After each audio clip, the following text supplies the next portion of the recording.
яке аз ҳамтои афсариятноки сиёсати давлатии ҷумҳурии Тоҷикистон рушди инноватсия ва технологияҳои рақамӣ ва омода намудани мутахассисони рақобатпазир барои бозори меҳнати рақамӣ мебошад.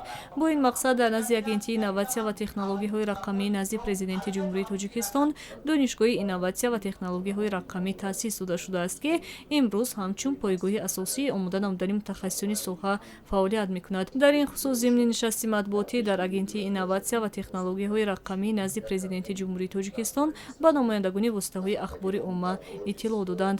Ҳамзамон дар назди донишгоҳ се литсей равиявӣ, риёзӣ ва техникӣ фаъолият дошта, барои омода намудани хонандагон аз зинаи таҳсилоти миёна то таҳсилоти олӣ замина фароҳам овардааст. Ин низом имкон медиҳад, ки занҷираи омода намудани кадрҳо аз мактаб то донишгоҳ ва минбаъд бо ҷойи кор таъмин намудани онҳо ба таври пайваста амалӣ гардад.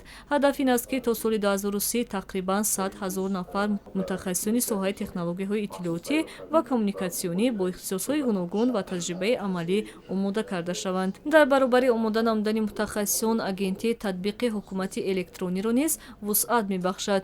То имрӯз 116 хизматрасонии давлатӣ тавассути портали ягонаи хизматрасониҳои давлатӣ, ки аз ҷониби мутахассисони агентӣ ва сохторҳои он таҳия шудааст, ба таври рақамӣ ба аҳолӣ пешниҳод мегардад. Самти дигари афзалиятноки фаъолияти агентӣ ҷорӣ намудани низоми ҳуҷҷатгузории электронӣ мебошад. Айни замон ба ин низом 2980 мақомоти давлатӣ пайваст шуда, гардиши ҳуҷҷатҳо дар саросари кишвар ба таври электронӣ амалӣ мегардад. Ҳамчунин бо мақсади ҷалби кадрҳои баландихтисос ва баландбардоштани ҳавасмандии мутахассисон, фармони президенти ҷумҳурии Тоҷикистон оид ба музди меҳнати мутахассисони соҳаи технологияҳои иттилоотӣ ва коммуникатсионӣ қабул гардидааст.